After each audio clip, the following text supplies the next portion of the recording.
What would you do if a stranger's warning saved your life, but destroyed everything you thought you knew about love? Sometimes the most dangerous people are the ones sleeping next to you, and sometimes salvation comes from the most unexpected places. This is the true story of how one woman's courage to speak up exposed a web of lies that nearly cost a billionaire everything, including his life. Marcus Chen thought he had it all figured out. At 34, he had built a tech empire worth over $2 billion, owned properties on 3 continents, and was engaged to marry the woman of his dreams. But on a rainy Thursday evening in Seattle, a nervous waitress would whisper 4 words that would shatter his perfect world. "She's trying to kill you." What started as an ordinary business dinner became the beginning of the most dangerous game of his life. The woman he planned to marry had been slowly poisoning him for months, and if not for the sharp eyes and brave heart of someone he'd never met before, Marcus would have been dead within weeks. This is not just a story about betrayal and survival. It's about the thin line between love and obsession, the price of extreme wealth, and how sometimes the people who save us are the ones society overlooks. It's about Elena Rodriguez, a single mother working 3 jobs who risked everything to save a stranger, and how her act of courage changed both their lives forever. Get ready for a true story that will make you question everything you think you know about trust, love, and the lengths people will go to for money. Because sometimes the most beautiful smile hides the darkest intentions, and sometimes a hero comes in the most ordinary disguise. Marcus Chen had always believed that success was the best protection against life's uncertainties. Standing in his corner office on the 42nd floor of the Chen Technologies building in downtown Seattle, he watched the evening rain streak down the floor-to-ceiling windows. The city lights blurred into golden streams, and for a moment, he allowed himself to feel satisfied with what he had built. At 34, Marcus had everything a man could want. His company, which started as a small software startup in his college dorm room, now employed over 15,000 people worldwide. His personal worth had crossed the $2 billion mark the previous quarter, making him one of the youngest self-made billionaires in tech. The penthouse apartment he called home offered breathtaking views of Elliott Bay, and his garage housed a collection of cars that most people only saw in magazines. But the crown jewel of his perfect life was Victoria Sterling, the woman who would become his wife in just 6 weeks. Beautiful, sophisticated, and charming, Victoria seemed to complement every aspect of his existence. They had met 2 years ago at a charity gala in Manhattan, where she had been representing her family's art foundation. Her laugh had caught his attention first, light and musical, followed by her striking green eyes and the way she carried herself with effortless grace. Victoria came from old money, the kind of established wealth that Marcus, despite his billions, could never quite replicate. Her family owned galleries in New York, London, and Paris. She spoke 4 languages fluently, had studied at Oxford, and possessed the kind of cultural refinement that made her the perfect partner for someone in Marcus's position. When she had agreed to marry him 8 months ago, Marcus felt like he had finally completed the picture of his ideal life. Their engagement had been featured in Forbes, Vanity Fair, and Town & Country. Victoria's family had welcomed Marcus warmly, and the wedding planning had become a full-time endeavor involving 3 different coordinators and venues in both Seattle and the Hamptons. Everything was perfect, almost too perfect. But Marcus had learned not to question good fortune. The only concern, if it could be called that, was his health. For the past 4 months, Marcus had been experiencing what his doctor called executive stress syndrome. He felt tired more often than usual, had occasional dizzy spells, and sometimes experienced nausea that seemed to come out of nowhere. His personal physician, Dr. Raymond Whitmore, had run extensive tests but found nothing conclusive. "You're pushing yourself too hard," Dr. Whitmore had said during their last appointment. "Your body is telling you to slow down. Maybe take a vacation before the wedding." Marcus had laughed it off. He had built his empire by pushing boundaries and working harder than everyone else. A little fatigue was a small price to pay for success. Besides, Victoria had been wonderfully supportive, often bringing him herbal teas and healthy smoothies to help combat the stress. She had even convinced him to start taking a daily vitamin regimen that she had researched extensively.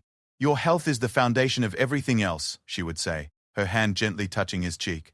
"I need you strong and healthy for our future together." Her concern felt genuine and loving, another reminder of how lucky he was to have found someone who cared about him beyond his wealth. That Thursday evening in October, Marcus was preparing for a business dinner at Meridian, one of Seattle's most exclusive restaurants. The meeting was with potential investors from Tokyo who were interested in expanding Chen Technologies into the Asian market. Victoria had originally planned to join him, but she had cancelled that morning claiming she needed to handle some last-minute wedding preparations. "I'm so sorry, darling," she had said over breakfast, her fingers trailing along his arm. "The florist is having an absolute crisis about the orchid arrangements, and Mother insists I handle it personally. You know how she gets about these details." Marcus had been disappointed but understanding. Victoria's mother, Eleanor Sterling, was known for her perfectionist approach to social events, and Marcus had learned that resistance was futile when Eleanor set her mind on something.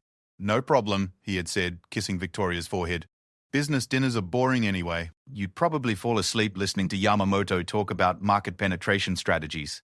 As his driver navigated through the evening traffic toward the restaurant, Marcus reviewed his notes for the dinner. The Japanese investors represented a significant opportunity for expansion, potentially worth hundreds of millions in new contracts.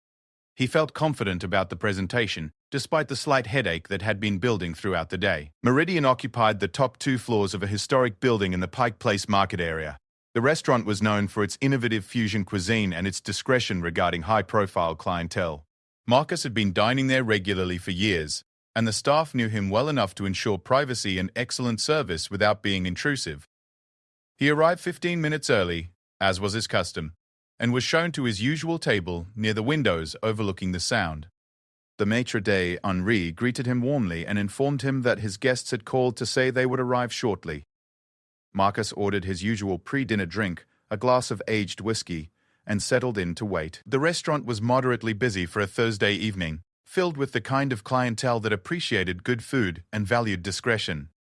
Marcus recognized a few faces from the Seattle business community, but paid them little attention. His focus was on the upcoming meeting and the opportunity it represented. It was then that he noticed her.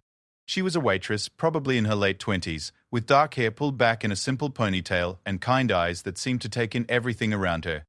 What caught Marcus's attention was not her appearance, though she was pretty in an understated way, but rather the fact that she kept glancing in his direction with what appeared to be concern. At first, Marcus assumed she was simply being attentive to her customers, but as the minutes passed, he began to notice that her attention seemed specifically focused on him. She would walk past his table more frequently than necessary, always with a slight frown on her face, as if she were debating something internally. When she approached to refill his water glass, Marcus got his first close look at her name tag, Elena. She moved with efficient grace, clearly experienced in her job, but there was something in her manner that suggested she was struggling with some internal conflict. "Is everything all right?" Marcus asked as she finished refilling his glass. Elena looked startled, as if she hadn't expected him to speak to her directly. "Oh, yes, sir. Everything's fine. Can I get you anything else while you wait for your party?" Her voice carried a slight accent that Marcus couldn't immediately place. Possibly Latin American. But more than her accent, he noticed the nervousness in her tone, the way her eyes kept darting around the restaurant as if she were looking for someone or something. "I'm fine, thank you," Marcus replied. But he continued to watch her as she moved to other tables. There was definitely something bothering her, and somehow it seemed to be connected to him. His Japanese guests arrived 20 minutes later, and Marcus's attention turned to the business at hand. Hiroshi Yamamoto was a distinguished man in his 60s, accompanied by 2 younger associates who spoke excellent English, but preferred to let their senior colleague handle most of the conversation. The dinner proceeded smoothly, with discussions ranging from market analysis to cultural considerations for expanding into Japan. Throughout the meal, Marcus noticed that Elena continued to serve their table with professional efficiency, but he could sense her watching him whenever she thought he wasn't looking.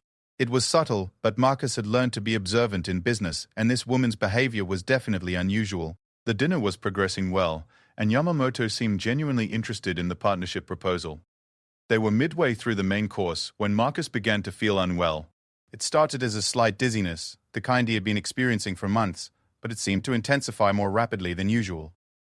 "Excuse me," he said to his guests, rising from the table. "I'll be right back." Marcus made his way to the restroom, splashing cold water on his face and taking several deep breaths. The dizziness was worse than it had been in weeks, and he felt a strange metallic taste in his mouth. For a moment, he wondered if he was coming down with something, but he couldn't afford to be sick with such an important deal on the table. When he returned to the table, he tried to focus on the conversation, but the symptoms seemed to be getting worse rather than better. His vision felt slightly blurred, and there was a persistent ringing in his ears that he hadn't noticed before. It was then that Elena appeared beside their table, ostensibly to check on their drinks, but as she leaned over to pour water, she whispered something that made Marcus's blood run cold. "Don't drink anything else tonight. she said, her voice barely audible. Please, trust me. Marcus looked up at her sharply, but she had already moved away, continuing her service as if nothing had happened. His mind raced as he tried to process what she had just said. Don't drink anything else? What could she possibly mean? He looked down at his glass, which contained the wine that had been served with dinner, the same wine his guests were drinking without any apparent problems. He thought about the symptoms he had been experiencing, not just tonight, but over the past several months. The fatigue, the dizziness, the nausea that seemed to come and go without explanation. Suddenly, the pieces of a terrifying puzzle began to form in his mind. But it couldn't be possible. Not Victoria, not the woman he loved and trusted above all others. The woman who brought him healthy smoothies and worried about his stress levels. The woman who insisted he take his vitamins every day and encouraged him to see doctors when he felt unwell. Marcus excused himself from the table again, this time following Elena toward the kitchen area. He caught her in a service corridor, away from the main dining room. What did you mean? He asked, his voice urgent but quiet. What did you mean about not drinking anything? I shouldn't have said anything. Please, just forget I said it. I can't forget it, Marcus pressed. You said it for a reason. What do you know? For a long moment, Elena stood there, clearly struggling with whether to speak. Finally, she seemed to make a decision that would change everything.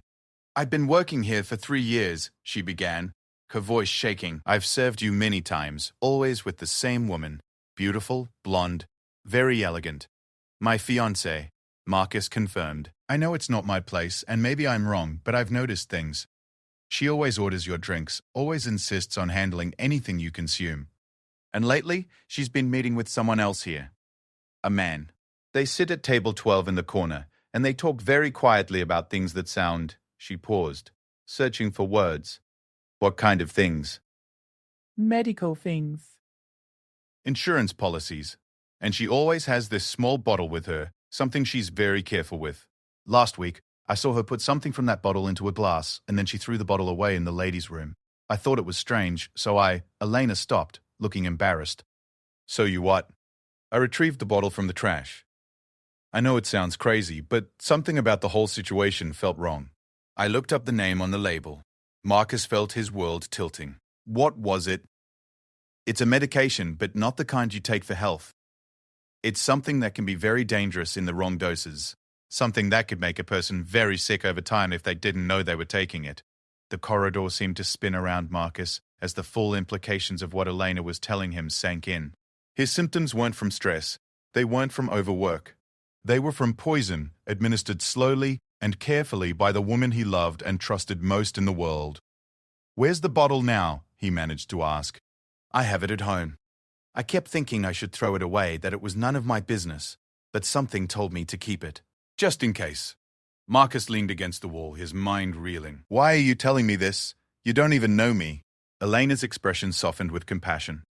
Because nobody deserves to be hurt like that, and because I have a little daughter, and I would hope that if someone saw something wrong happening to me, they would speak up too, even if it was scary. The weight of what she was risking by telling him this wasn't lost on Marcus. If he was wrong about Victoria, Elena could face serious consequences for making such accusations. If he was right, then Elena might have just saved his life. I have to go back to my dinner, Marcus said, his mind already working on what he needed to do next.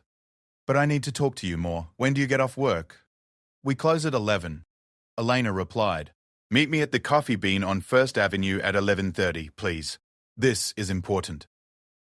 Elena nodded, still looking frightened but determined. As Marcus walked back toward the dining room, his legs felt unsteady, but for the first time in months, it wasn't from the mysterious illness that had been plaguing him. It was from the shocking realization that the woman he planned to marry had been slowly killing him. The rest of the dinner passed in a blur. Marcus managed to maintain his professional composure, but his mind was elsewhere, processing the implications of Elena's revelation. The Japanese investors seemed satisfied with the evening and expressed interest in moving forward with preliminary agreements. Under normal circumstances, Marcus would have been thrilled, but nothing felt normal anymore. As he said goodbye to his guests and prepared to leave the restaurant, Marcus caught Elena's eye across the dining room. She gave him an almost imperceptible nod, confirming their late-night meeting. The next few hours would determine not just his future, but quite possibly whether he had a future at all. Walking out into the Seattle night, Marcus felt like he was leaving behind the life he had known and stepping into something completely unknown. The rain had stopped, but the streets were still wet, reflecting the neon signs and streetlights in fractured patterns that seemed to mirror his shattered understanding of reality.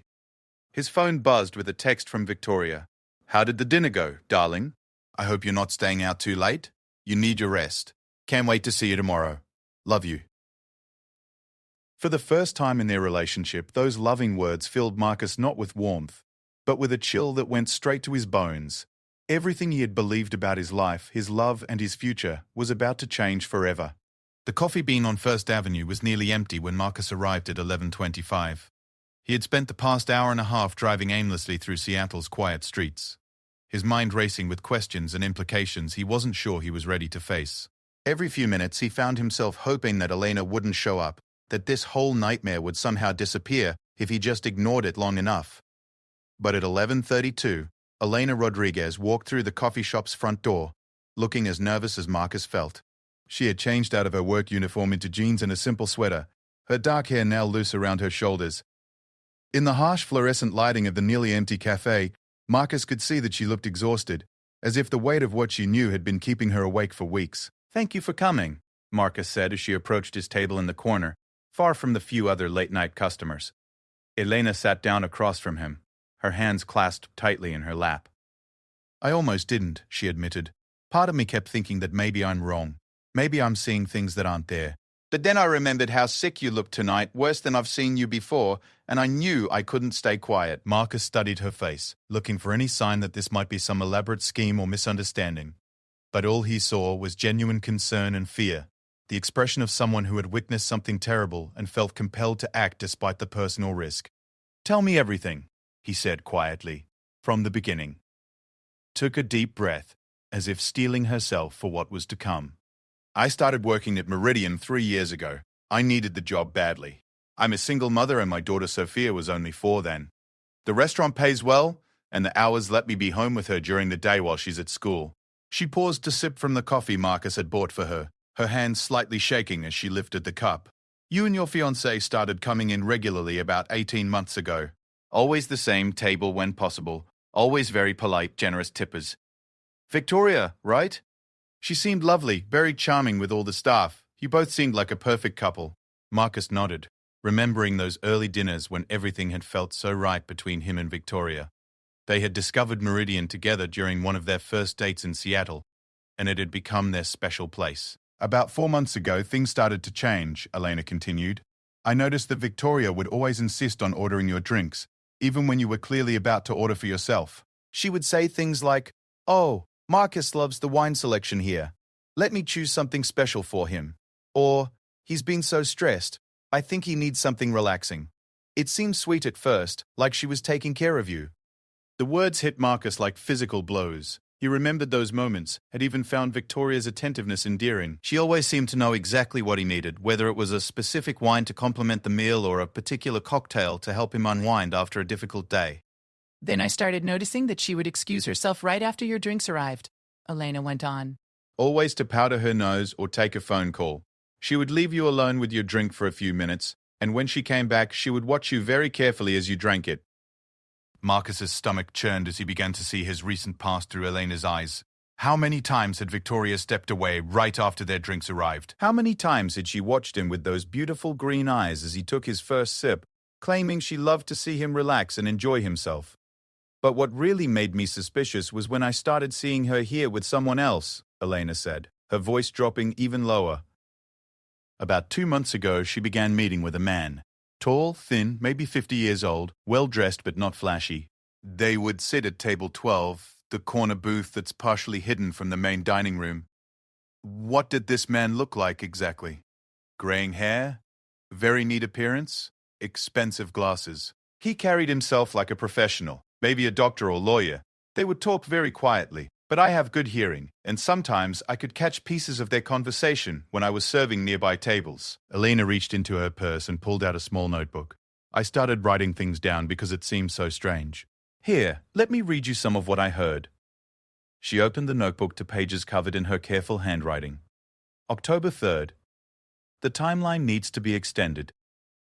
It's taking longer than expected. October 10th.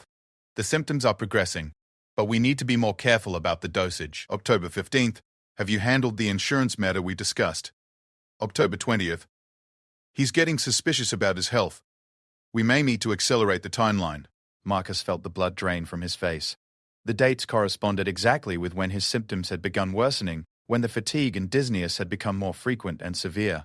There's more, Elena said grimly. Last Thursday, I heard them talking about you specifically. Victoria said, Marcus is meeting with some Japanese investors next Thursday. It would be perfect timing if he had an episode during or right after the dinner. Very public, very dramatic, and it would look like the stress of the deal finally got to him. This Thursday, Marcus whispered. Tonight. Yes, and that's when I saw her use the bottle. Elena reached back into her purse and pulled out a small glass vial, no bigger than her thumb. The label was partially torn, but Marcus could make out part of a pharmaceutical company name and what appeared to be a prescription number. I saw her put drops from this into your water glass while you were in the restroom during your last visit here with her. She was very careful, very quick, but I happened to be clearing the table next to yours when she did it. After you both left, I found this in the ladies' room trash can. Marcus took the vial with trembling hands. The remaining liquid inside was clear and odorless, but the very sight of it filled him with a rage and terror unlike anything he had ever experienced. I looked up what I could read of the label online, Elena continued. It's a medication that's supposed to be used in very specific circumstances, under strict medical supervision. But if someone were to take it regularly without knowing, especially in increasing doses over time, it would cause exactly the symptoms you've been having. Fatigue, dizziness, nausea, confusion, and eventually what? Elena met his eyes with a look of profound sadness. Eventually, it would cause heart failure. Especially in someone under stress, someone working long hours and pushing themselves hard. It would look completely natural, like a young executive who worked himself to death. Marcus set the vial down on the table, his hands shaking too badly to hold it steady. The reality of what Victoria had been doing, what she had planned for him, was almost too enormous to process. The woman he loved, the woman he was going to marry in 6 weeks, had been systematically poisoning him with the intention of killing him. How long would someone survive if they kept taking this? He asked, though he wasn't sure he wanted to know the answer. Based on what I read, and assuming the doses were being gradually increased like I suspect, maybe another month or 2 at most. The final stage happens very quickly once the body reaches a certain toxicity level.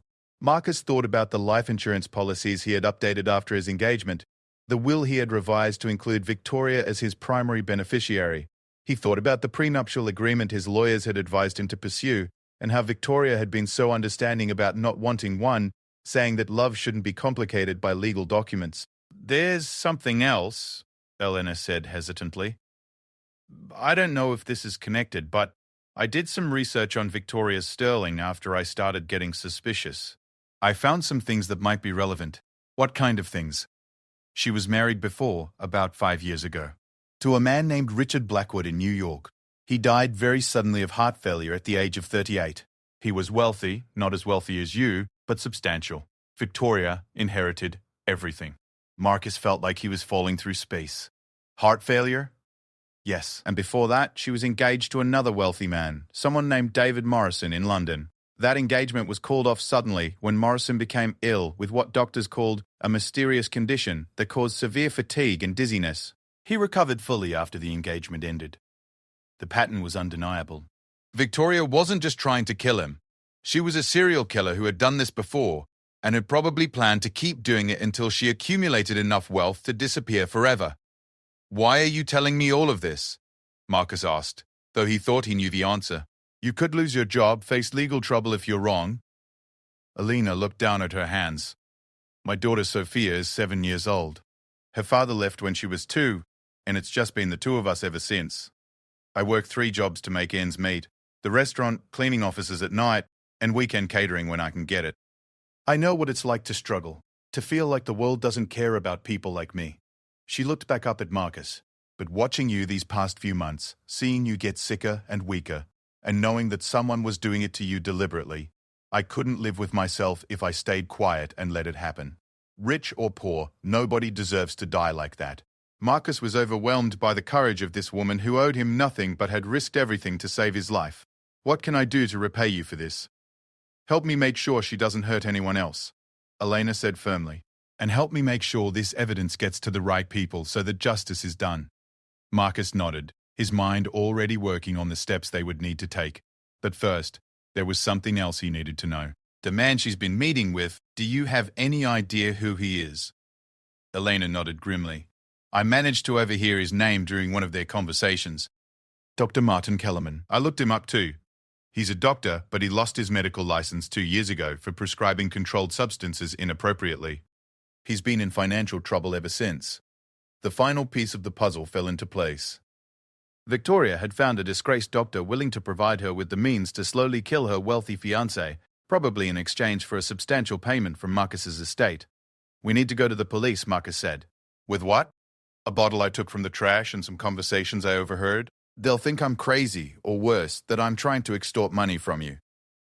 Marcus realized she was right.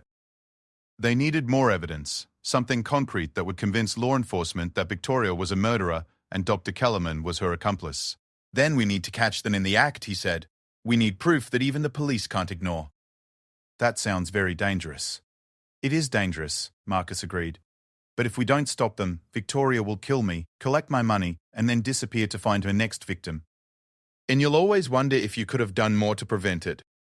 They sat in silence for several minutes, each lost in their own thoughts about the magnitude of what they were facing. Finally, Elena spoke. What do you need me to do? Marcus felt a surge of gratitude and determination. I need you to help me set a trap. Victoria is expecting me to get sicker after tonight's dinner. When I don't, she's going to know something is wrong. But if we're clever about it, we can use her expectations against her. How? She's going to want to make sure her plan stays on track. That means she'll need to meet with Dr. Kellerman soon to adjust their strategy. When she does, we'll be ready for them. Elena nodded slowly. And then, we're going to get the proof we need to put them both in prison for the rest of their lives. As they left the coffee shop together, Marcus realized that his life had fundamentally changed in the span of a few hours. The woman he had planned to marry was a killer.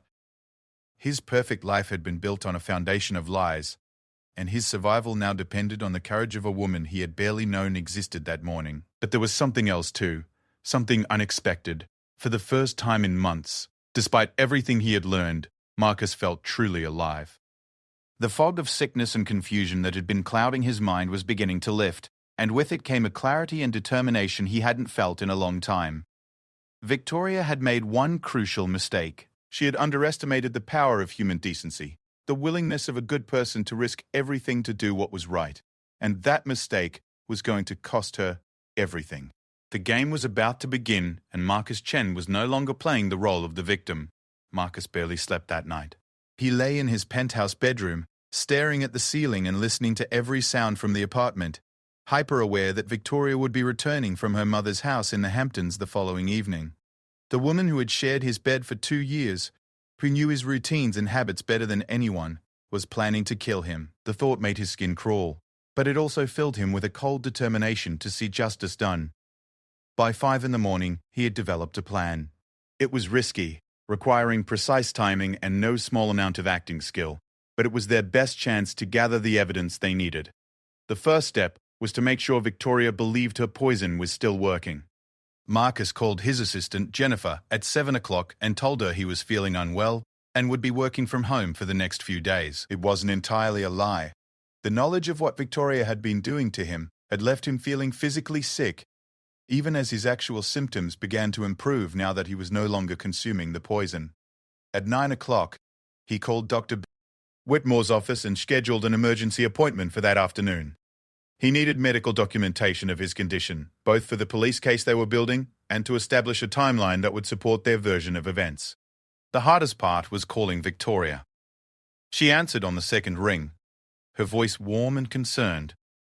When he told her he was feeling worse than usual, "Oh, darling, I'm so sorry," she said, and Marcus marveled at how genuine she sounded. "I knew you were pushing yourself too hard with this Japanese deal. Maybe we should postpone the wedding planning meeting we have on Saturday. You need to rest." No, Marcus protested, playing his role carefully. "I'll be fine by then. It's probably just stress. You know how these big deals affect me." "Are you sure? I could come back early if you need me." Mother would understand. The concern in her voice would have warmed his heart just days before. Now it made his stomach turn to know it was all an act, that she was probably calculating how much longer she needed to wait before his heart attack would seem natural and expected. "I'm sure," he said. "Besides, we have that dinner reservation at Meridian tomorrow night." "I don't want to cancel on such short notice." There was a brief pause before Victoria responded, and Marcus caught it. "Of course, darling. Our usual table." "I'll make sure Henry knows we're still coming." After ending the call, Marcus immediately contacted Elena at her home number. She had given him all her contact information the night before, along with her work schedule for the rest of the week. "She took the bait," Marcus reported when Elena answered. "We're on for tomorrow night." "Are you sure about this?" Elena asked. "Once we start, there's no going back." "I'm sure, but I need to ask you something difficult. Would you be willing to work tomorrow night, even though I know it's not your regular shift?" "I already talked to my manager this morning," Elena replied. "I told him I needed extra hours for some family expenses. He's letting me pick up Maria's shift tomorrow." Marcus felt a surge of gratitude. Elena was putting herself at considerable risk to help him, and he was determined to make sure she was protected and compensated for her courage. Whitmore that afternoon confirmed what he already suspected. The blood tests revealed elevated levels of the compound that had been in the vial Elena had recovered. It was exactly the kind of evidence they would need to prove he had been poisoned, and Dr. Whitmore was appropriately alarmed. "Marcus, this is a serious matter," the doctor said, reviewing the test results. "This medication should only be administered in a hospital setting, under strict supervision. How on earth did you come into contact with it?" "That's what I'm trying to find out," Marcus replied carefully. "Can you document everything thoroughly?" "I may need these records for legal purposes." "Doctor," Whitmore nodded grimly. "I'll prepare a complete report. In the meantime, I want to see you again in a few days to monitor your recovery. You're lucky whoever did this to you was conservative with the dosing, or you might not have survived much longer." That evening, Marcus met with his head of security, James Morrison, at his office. James was a former FBI agent who had been with Chen Technologies for 5 years and was one of the few people Marcus trusted completely. "I need your help with a very sensitive personal matter," Marcus began, and then laid out the entire situation. James listened without interruption, his expression growing more serious with each revelation. When Marcus finished, James was quiet for a long moment. "Sir, this is extremely dangerous. If you're right about Ms. Kabar, Sterling confronting her could put you in immediate physical danger." That's why I need you and your team ready tomorrow night, Marcus replied. "I'm not going to confront her directly. We're going to let her condemn herself." Marcus explained his plan in detail. James would position surveillance equipment in Meridian restaurant, focusing on the corner booth where Victoria met with Dr. Volov, Kellerman. Elena would serve their table and wear a small recording device to capture their conversation. Meanwhile, Marcus would play sick during dinner with Victoria, prompting her to contact Kellerman urgently about accelerating their timeline. "The goal is to get them both on record discussing the poisoning and their plans for my death," Marcus explained. "Once we have that, we take everything to the FBI." James nodded slowly. "I can make this work, but we need backup plans."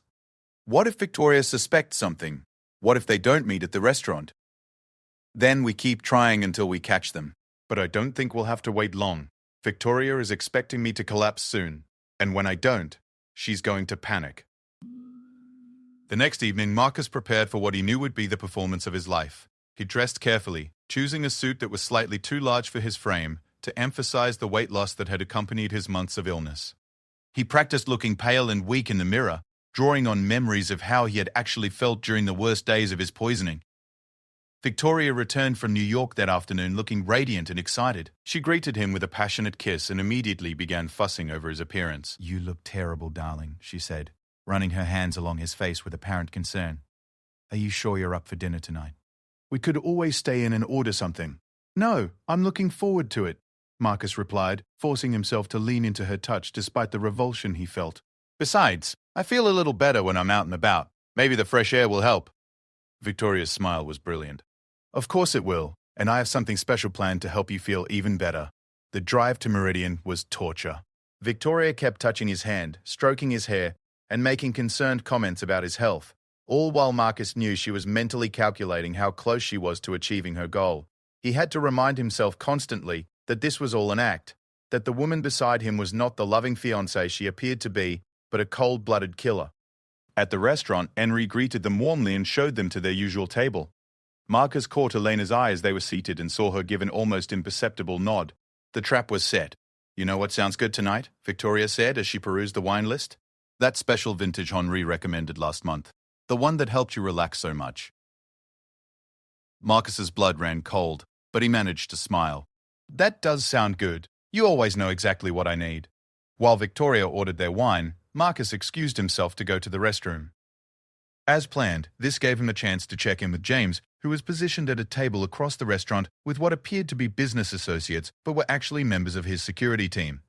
"Audio is good," James reported quietly. "Talenor's equipment is working perfectly, and we have clear sight lines to both your table and the corner booth. Any sign of Kellerman?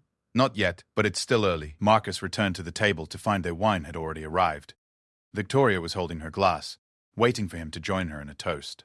"To us," she said, raising her glass. "And to your health getting better soon."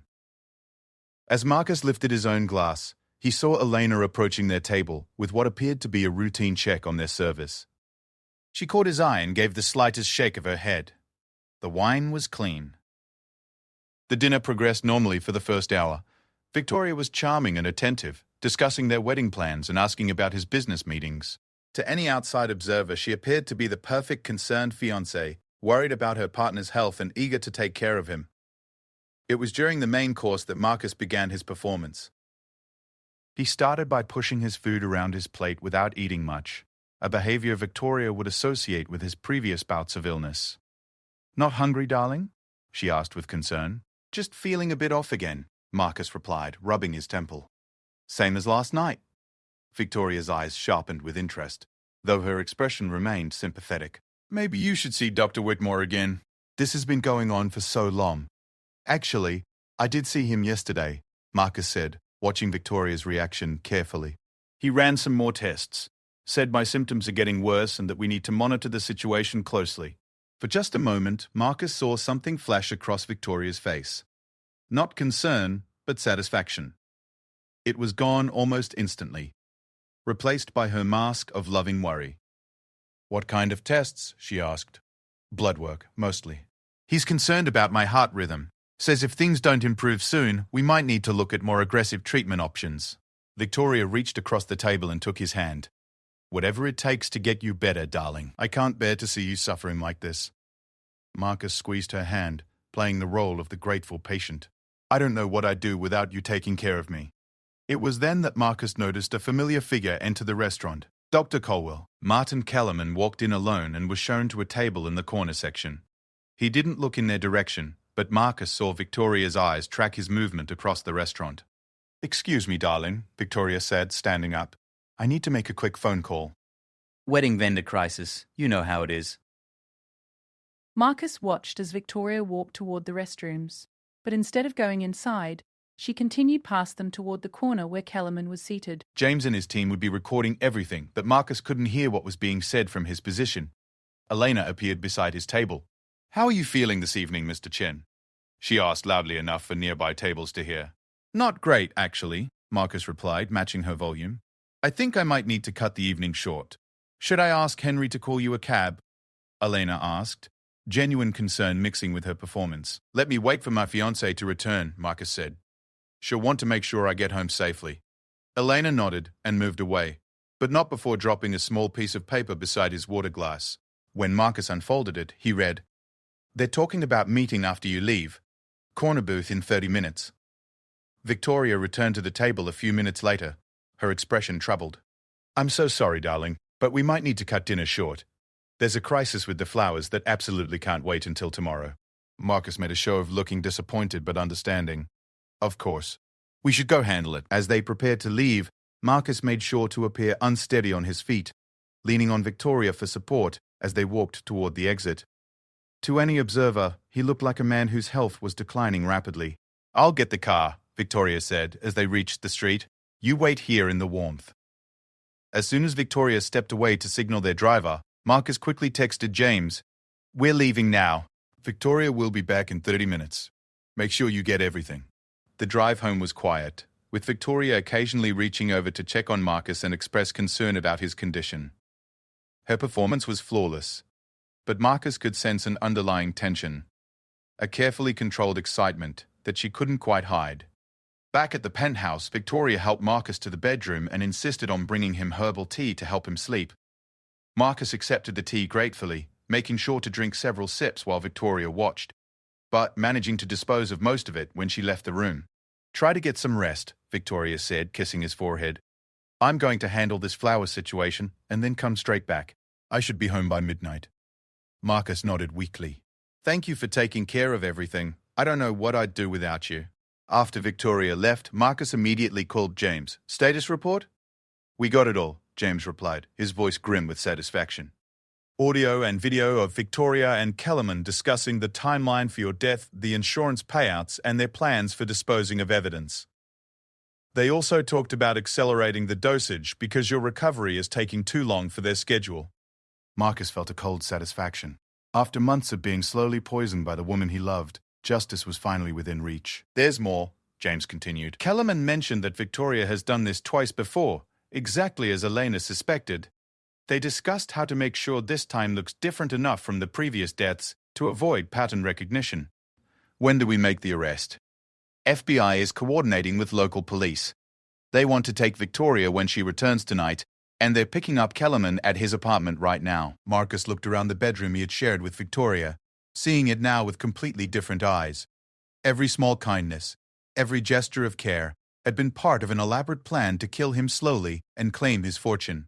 The woman he had planned to spend his life with had seen him not as a person to love, but as a target to eliminate.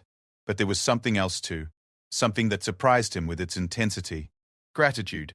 Not just for surviving, but for the courage of Elena Rodriguez, a woman who had risked everything to save a stranger's life.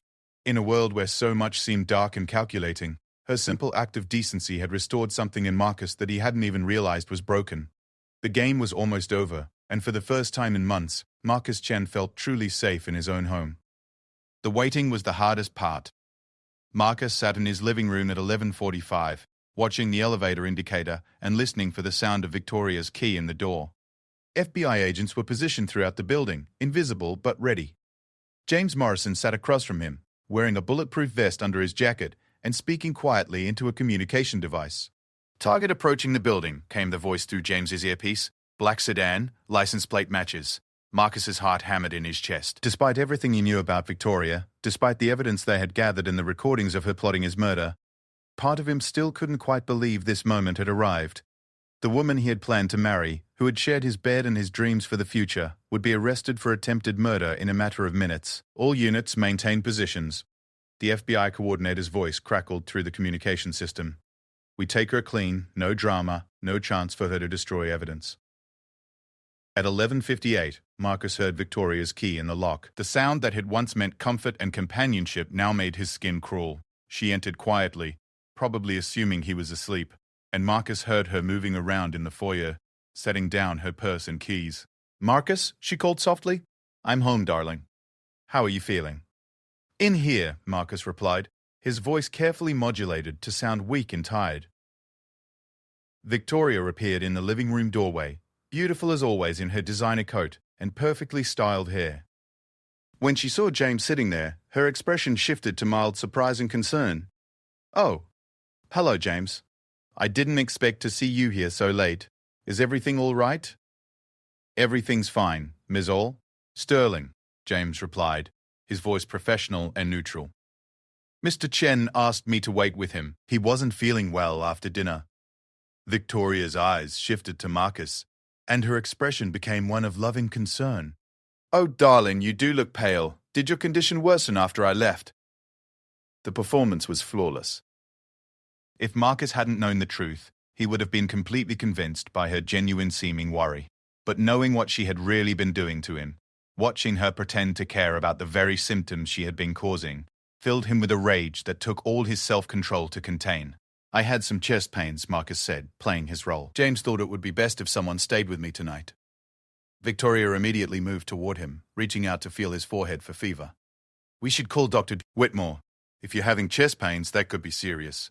It was then that Marcus saw the small vial in Victoria's coat pocket, partially visible when she leaned forward. The same type of bottle Elena had recovered from the restaurant bathroom.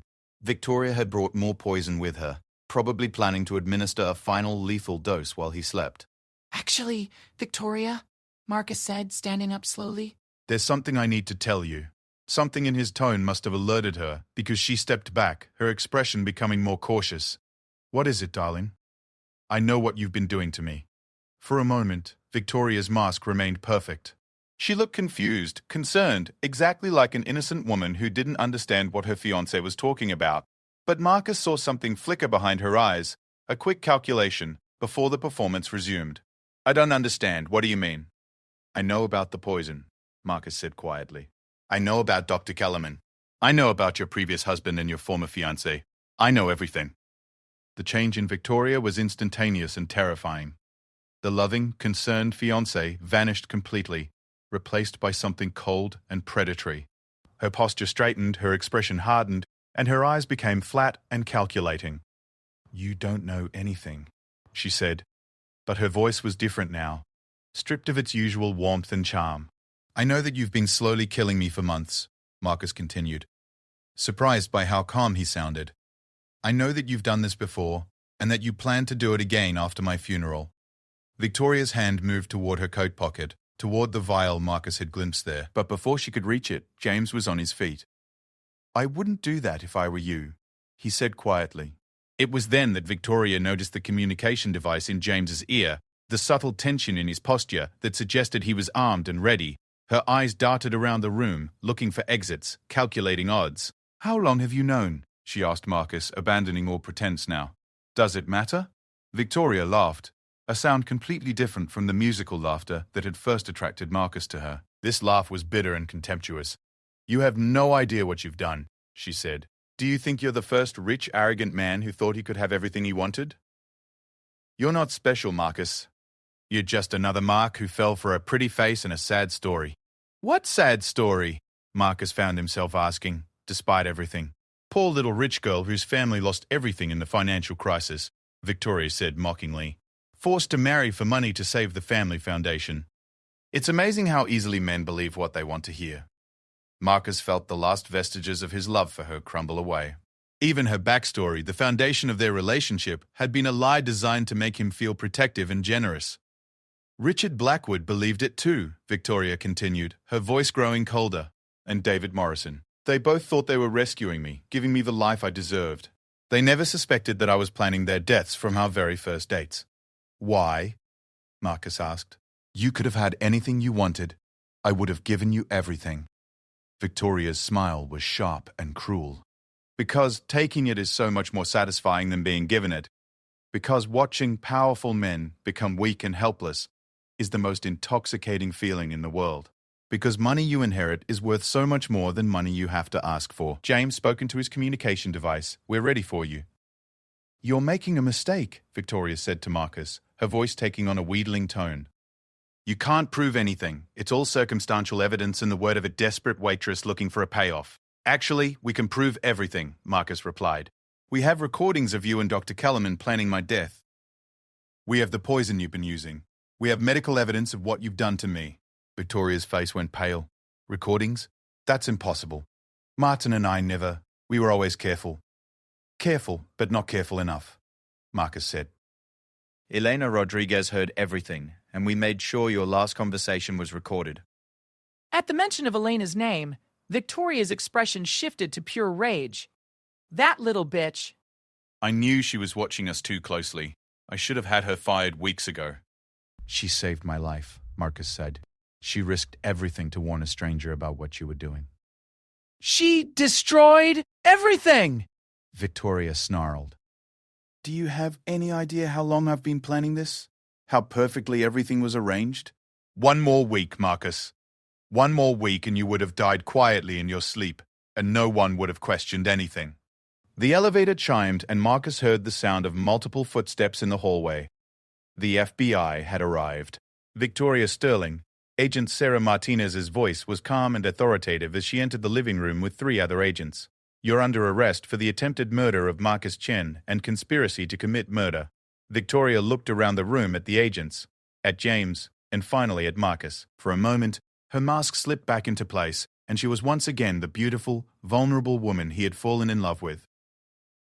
"Marcus," she said, her voice breaking with apparent emotion, "please don't let them do this. You know I love you. You know I would never hurt you." This is all a terrible misunderstanding. The performance was so convincing that for just an instant, Marcus felt a flicker of doubt. But then he remembered the vial in her pocket, the cold calculation in her eyes, and her own words about the satisfaction she took in watching powerful men become helpless. "I know exactly who you are," Marcus said quietly. "And I know exactly what you've done." Agent Martinez began reading Victoria her rights while another agent cuffed her hands behind her back. Victoria's composure finally cracked completely, and she began screaming accusations and threats. "You'll never be able to prove any of this," she shouted as they led her toward the elevator. "Martin will never testify against me. You have nothing but the word of a lying waitress." "Actually," Agent Martinez said calmly, "Dr. Kellerman has already confessed and agreed to cooperate fully in exchange for a reduced sentence. He was quite helpful in explaining exactly how the poisoning was carried out." Victoria's screams echoed in the elevator shaft until the doors closed and the building fell silent again. Marcus stood in his living room, looking around at the space that had been his sanctuary and was now a crime scene. FBI technicians were documenting everything, taking photographs and collecting evidence. The life he had built, the future he had planned, all of it was gone. But something else was gone too. The fog of sickness and confusion that had clouded his mind for months had lifted completely. The fatigue and dizziness that had become his constant companions were already fading as his body began to recover from the poison. For the first time in half a year, Marcus felt physically strong and mentally clear. "Chen," Agent Martinez approached him as the last of the evidence was collected. "We'll need you to come in tomorrow to give a formal statement. In the meantime, I wanted to let you know that Ms. Rodriguez has been incredibly brave throughout this investigation. Without her willingness to come forward and testify, we might never have been able to build a case strong enough to convict." "Where is Elena now?" Marcus asked. "She's at home with her daughter. We've arranged for protection until the trial, just as a precaution. Miss Sterling had several accomplices we're still tracking down." Marcus nodded. "I want to make sure Elena and her daughter are taken care of, financially and otherwise. She saved my life. I'm sure she'll appreciate that." Agent Martinez replied, "But from what I've observed, I don't think she did this for money. Some people just do the right thing because it's right." After everyone had left, Marcus stood alone in his penthouse looking out at the Seattle skyline. The city looked the same as it had 24 hours earlier, but everything else had changed. He was alive, Victoria was in custody, and the truth about his poisoning would soon be public knowledge. His phone buzzed with a text message from an unknown number, Mr. Bolton. "Chen, this is Elena. I just wanted to make sure you're okay and to say that I'm glad you're safe. Thank you for believing me and for having the courage to set the trap. I hope you can find peace now. Elena Rodriguez." Marcus stared at the message for a long time, struck by the simple dignity and kindness of it. Elena had risked everything to save him, had helped him expose a killer, and her first concern was still for his well-being. He typed back, "Thank you for saving my life. I will never forget what you did, and I promise that your courage won't go unrewarded. You and Sophia will never have to worry about anything again." As Marcus prepared for bed, in the apartment that felt both familiar and completely foreign, he realized that Victoria had been right about one thing. His old life was over. The naive trust, the assumption that people were who they appeared to be, the belief that love alone could protect him from the darker aspects of human nature, all of that was gone forever. But something better had taken its place, a deeper understanding of the complexity of human nature, an appreciation for genuine courage and decency, and a determination to use his wealth and influence to protect people like Elena Rodriguez, who did the right thing simply because it was right. The game was over, but Marcus Chen's real life was just beginning. 3 months later, Marcus stood in the courthouse hallway, adjusting his tie and preparing for what would be the final day of Victoria Sterling's trial. The past 12 weeks had been a whirlwind of legal proceedings, media attention, and personal reconstruction as he worked to rebuild his life in the aftermath of her betrayal. The trial had been front-page news from the beginning. Billionaire's fiancée accused of poisoning plot had dominated headlines for weeks, followed by increasingly sensational stories as more details emerged about Victoria's past and her systematic approach to targeting wealthy men. The media had dubbed her the Black Widow Bride, a moniker that captured the public's fascination with her case. Elena Rodriguez had been the prosecution's star witness, and Marcus had watched in admiration as she calmly and precisely recounted everything she had observed at Meridian Restaurant. Despite aggressive cross-examination from Victoria's defense team, Elena had remained steady and credible, her obvious sincerity making a powerful impression on the jury. "She's remarkable," Prosecutor Diana Walsh had told Marcus during a recess. Juries can always tell when someone is telling the truth, and Ms. Rodriguez radiates honesty. Victoria's lawyers tried everything to discredit her, but she never wavered. The prosecution had built an overwhelming case,